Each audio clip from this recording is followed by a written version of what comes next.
আমরা অনেকেই আরবিতে কথা বলতে চাই, কিন্তু অজানা এক ভয়ের কারণে আমরা আরবিতে কথা বলতে চাই না কিংবা কথা বলি না। অথচ আমরা কিন্তু প্রচুর শব্দ জানি। লাদাইনা কালিমাত ওয়ালাকিন লা নাস্তাখদিমুহা। আমাদের প্রচুর শব্দ জানা আছে, কিন্তু আমরা তার ব্যবহার জানি না বা ব্যবহার করি না। তো আজকের ভিডিওতে ইনশাআল্লাহ আমরা দেখাবো একজন মানুষের সাথে সর্বপ্রথম সাক্ষাৎ হলে আমরা কি কথোপকথন করতে পারি।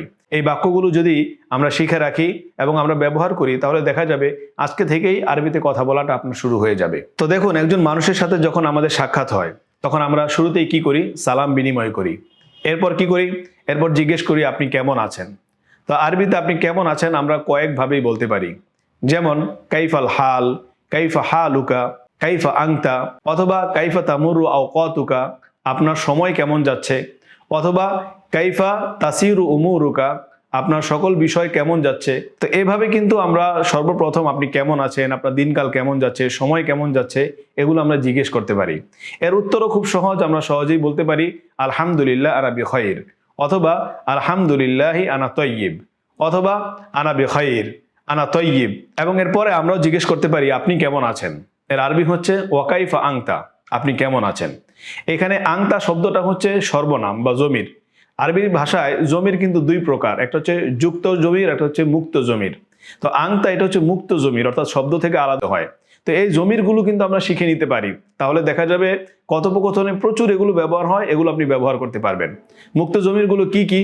যেমন হুয়া, হুমা, হুম, হিয়া, হুমা, হুন্না, আংতা, আংতুমা, আংতুম, আংতি, আংতুমা, আংতুন্না, আনা, নাহনু। এর পরবর্তীতে আমরা যা জানতে চাই সেটা হচ্ছে নাম। তো আরবিতে নাম কিভাবে জানবো? আমরা বলতে পারি যে মাসমুকা, আপনার নাম কি। তখন উত্তরে আমরা বলতে পারি আনা মোহাম্মদ, আনা আহমদ। আমাদের যেই নাম সেই নামই কিন্তু আমরা আনা বলে দিতে পারি। এখানেও আনা কিন্তু একটা মুক্ত জমির, সুতরাং জমিরের অনেক ব্যবহার কিন্তু কথোপকথনে। এরপর আমরা জিজ্ঞেস করতে পারি আপনি কোথা থেকে এসেছেন। এর জন্য আরবিতে আমরা বলতে পারি মিন আইনা আংতা, আপনি কোন জায়গা থেকে এসেছেন। এর উত্তরে আমরা বলতে পারি আনা মিন বাংলাদেশ, আমি বাংলাদেশ থেকে এসেছি। আনা মিন পাকিস্তান, আমি পাকিস্তান থেকে এসেছি। আনা মিন আল হিন্দ, আমি ভারত থেকে এসেছি। অথবা আমরা বিভিন্ন অঞ্চল থেকে যদি আসি, তাহলে আমরা বলতে পারি আনা মিন চাঁদপুর, আনা মিন নোয়াখালী, আনা মিন চিটাগং। তো আমরা অঞ্চল ভিত্তিকও কিন্তু বলতে পারি। এখানেও আনা মিন, আনা ব্যবহার হয়েছে। এভাবে কিন্তু আমরা কোন জায়গা থেকে এসেছি এটা জানান দিতে পারি। এরপর আমরা যেটা জানতে চাই সেটা হচ্ছে আপনি কি কাজ করেন। এর আরবি হচ্ছে মাদা তা'মালু, আপনি কি কাজ করেন। দেখুন, মাদা তাফআলু যখন আমরা বলি, এর উদ্দেশ্য হচ্ছে আপনি কি কাজ করেন, কিন্তু মাদা তা'মালু অর্থ হচ্ছে আপনি কি চাকরি করেন বা কি জব করেন। তো চাকরি বা জব বোঝানোর জন্য আমরা বলতে পারি মাদা তা'মালু, আপনি কি চাকরি করেন। তখন উত্তর আমরা বলতে পারি আনা মুআল্লিম, আনা উস্তাদুন, আনা মুহান্দিসুন, অথবা আনা আমিলুন। এই জাতীয় উত্তর কিন্তু আমরা দিতে পারি।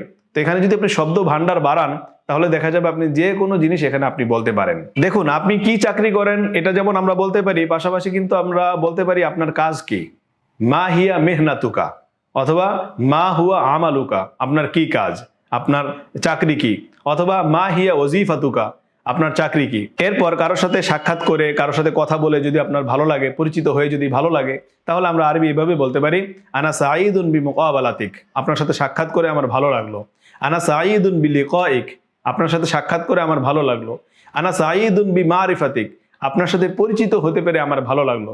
এই জাতীয় কথা আমরা বলতে পারি। এর প্রতি উত্তরও কিন্তু আমরা বলতে পারি জাযাকাল্লাহু খাইরান, অথবা জাযাকাল্লাহু আহসানাল জাযা। এরপর যদি কথোপকথন শেষ হয়ে যায়, সর্বশেষ আমরা বলতে পারি ইলাল লিকা, আবার দেখা হবে। ফি আমানিল্লাহ, বিদায়। এই জাতীয় শব্দ আমরা ব্যবহার করতে পারি। দেখুন, ছোট ছোট বাক্য, কিন্তু আমরা আমাদের দৈনন্দিন কথোপকথনে কিন্তু প্রচুর ব্যবহার করতে পারি।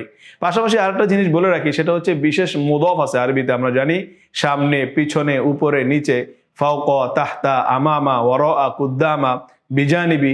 এই জাতীয় বিশেষ মুদফগুলো কিন্তু আমরা শিখে নিতে পারি।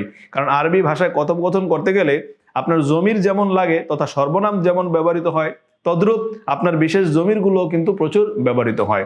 তো আজকের ভিডিওটি এই পর্যন্তই। সুতরাং যাদের আরবি ভীতি আছে, যারা আরবিতে কথা বলতে ভয় পান, তারা আজকে থেকে এই ছোট ছোট বাক্য দিয়ে কথোপকথন শুরু করে দিন। ইনশাল্লাহ আপনিও কিছুদিন যেতে না যেতে দেখবেন আরবিতে সম্পূর্ণ কথা বলতে পারছেন। তো আরেকটি ভিডিও নিয়ে ভবিষ্যতে আপনাদের সামনে আবার আসবো। সে পর্যন্ত ভালো থাকুন, সুস্থ থাকুন। জাযাকুমুল্লাহু আহসানাল জাযা। ওয়াসসালামু আলাইকুম ওয়া রাহমাতুল্লাহি ওয়া বারাকাতুহু।